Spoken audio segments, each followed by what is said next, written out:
don't see why he'd settle for a Leicester. That's harsh. That's fucking harsh. Leicester won the Premier League.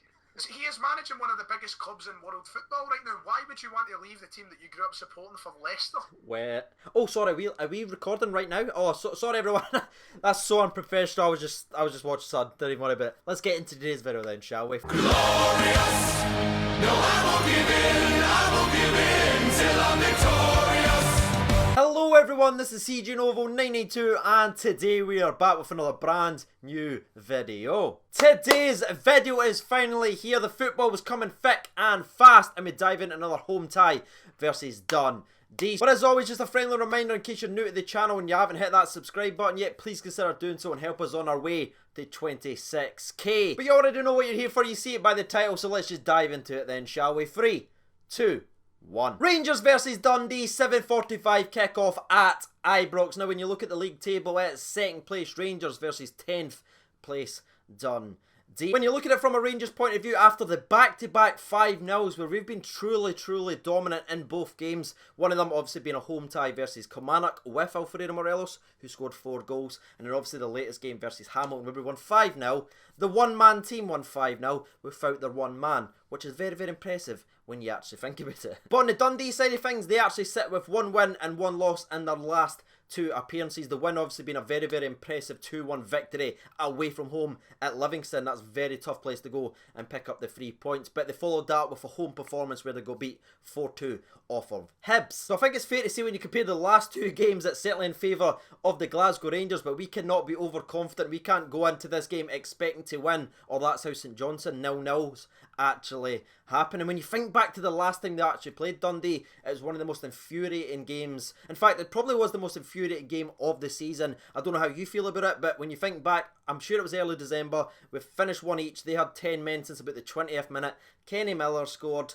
Everything that could have went wrong did go wrong that day. Apart from the Andy Halliday free kick though, that was pretty sweet. But unlike the last time that Rangers actually played Dundee, we won't be experimenting with our centre backs. You remember that weird phase, probably late November to early December, where we had Connor Goldson right centre back all season long, Worrell left centre back, and we just done that. Remember, for like 2 games. And it's never been done again because they just kept running into each other. Terrible performances from both of them every time they got flipped. Thankfully, Dundee will not be able to play against that, and Kenny Miller, if he is starting up front for Dundee, will not be able to take advantage of our centre-backs being played out of position. But the way that Gerrard actually talked about the last time you played Dundee, you could tell by his eyes that it still infuriated them, that performance, and even the way he talked about it, how it still hurts us, and it kind of haunts him a little bit because it was a very poor 2 drop points. It was one of our worst performances of the season, but Gerrard was quite confident that this time will be different, and the words that he described the game as, that he wants to see from Rangers, is aggression and freedom going forward. So I'm expecting full guns blazing once again from the first whistle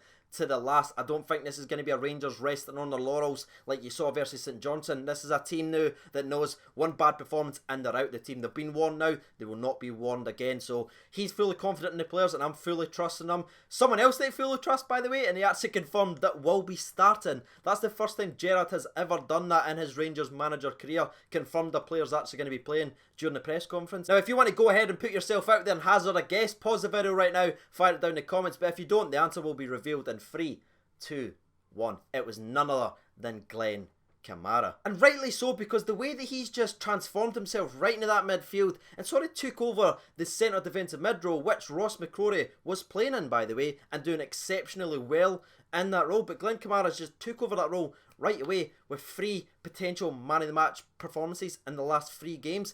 It's absolutely frightening, and I've got to give credit to one of you guys, one of the Novo Nation, because in the last fan recap for the Hamilton game, one of you guys fired in saying Glenn Kamara looks like he's played for Rangers for the last 3 years, not 3 weeks, and that is a perfect summarisation of Glenn frickin' Kamara. So it's not really any surprise that Gerrard's gone ahead in press conferences and confirming that he actually will be playing. But it's going to be interesting to see who else is playing, because this bit we're actually going to transfer over to the injury list, and it's a bit of a blow because I think his form's been absolutely incredible, but it's none other than Andy Halliday. And I think by now, after the months and months of consistent performances from Andy Halliday, we shouldn't be surprised anymore. Months ago, I was a surprise because of what he had done previously under other managers and obviously at his Rangers career before Gerrard came. But now, he has to be one of the first names on the team sheet, and he is trying to be one of the first names on the team sheet, but Gerrard's actually kind of pulling the reins back because Andy Halliday has a tight groin. It's a bit of an issue. Andy Halliday is willing to play on and has asked several times, apparently, to play on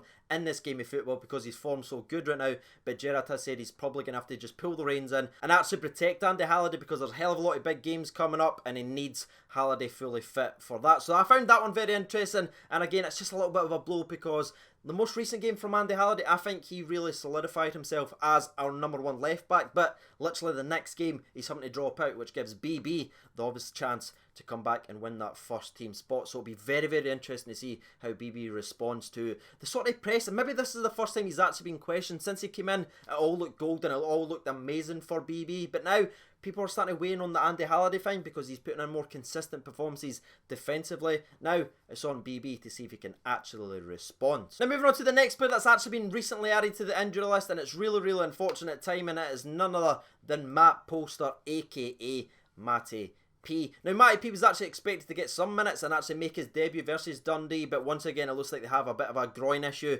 and it'll be looking like he will be actually missing out. Now Gerrard didn't go into more details than that. He didn't confirm if it was a serious injury. By the way, he explained it in his tone. It didn't really look like it was a serious injury. It's just protecting Matt for the rest of the season. Obviously they're trying to get him back fully fit because he's already played a season in the MLS. So I think this one's just a bit of clever management by Steven Gerrard, not rushing him in, throwing him in there in case he actually gets a serious injury. Gresta not on the injury list anymore, not listed anywhere, so he is fully back and able to play if called upon. Which leaves us just with the last two on the injury list, which is obviously Graham Dorrans, who was expected to be fit round about this time, but last week he received obviously an injury setback, which is a massive, massive blow for him.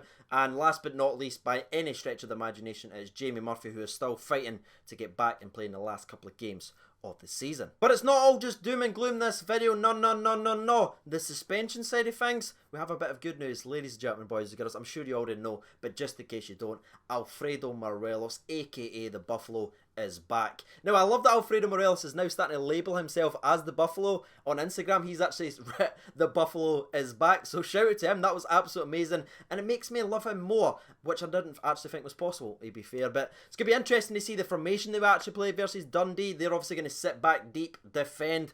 We could obviously go back to our normal 4-3-3 with Alfredo Morelos up the top, which is probably expected to, or we could keep Jermaine Defoe, who's looking sharper and sharper, obviously had a goal versus Hamilton, and try the two up top once again with Alfredo Morelos and Jermaine Defoe. So I actually want to ask you your thoughts on that. Now that they're both fully fit, they're sharp, they're scoring goals, would you play them both together, or would you stick with it works by playing one up top versus Dundee? Let me know your thoughts and opinions down in the comments section below. And that's actually us all done and dusted. The press conference has been recapped, team news done, injury list done, and suspension list done. All that's left is for me and thee to get their thoughts and predictions out there on the game.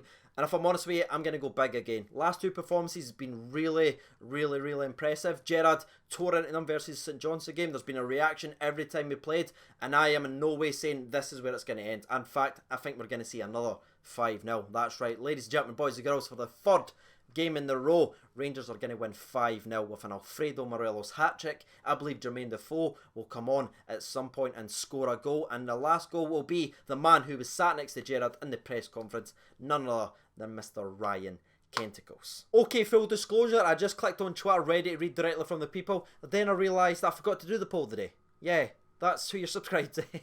If you haven't subscribed yet, down there. It won't happen again. Anyway, there's 395 votes already, and the poll's genuinely been up 7 minutes since I obviously just created it, so thank you guys so much. The Novo Nation, that is absolutely tremendous, diving right in there. 2% voted for draw, 6% voted for Dundee, but 92% votes for the Glasgow Rangers. Now, as you can imagine, there probably won't be as many comments as usual, so I'm going to read out whatever's pretty much here. So, Rampant Red Neiman Lion 1872 says 3-0 Dundee. Because it's Rangers. Oh, that's a bad start. Really wish I never read that out. Rampant. Come on, son. Royal Neil says 4-0. Goals from Morelos to score a double. Ken and Ryan frickin' Jack. Echo says 5-1 to Rangers. Johnny Curry says take 4 or 5 off them. Kamara needs to score against his old team. Alfie's just misunderstood. Writes in, can we get the hat-trick? I hope so. I'm going for another 5-0 win. 3 in the first half with a Morelos double and Kamara to open the scoring, with Davis and Defoe adding in the second. That's absolutely tremendous and really on point. If that happens, mate, I'm going to come to you with the lottery numbers. Moving on to the next one. Chris Wright writes in, well win. 4-1, Rangers, Kent and Buffalo with the double. That's quite a tidy wee result there. That's actually a pretty popular one that I saw when I was doing the SPFL show yesterday. 4-1 was one of the most popular ones. Ross Watson writes in 3-0, Morelos, Jack and Tavernier. One player I can see having a good game is that new player, Glenn Wallace. And the very last one that's actually loaded up on the poll as I'm looking at it comes from the blind referee, writes in Rangers 3-0 and a farewell party for Brendan Rodgers. So there we have it. You've heard from the people on Twitter. You've heard my thoughts and opinions. If you haven't done so already, you know what to do by now. As always, I need to shout out that 51 Strong on the Patreon's account. If you would like to join them, the link for that is down in the description below. I've been CJ Over92. Thanks so much for watching and bye.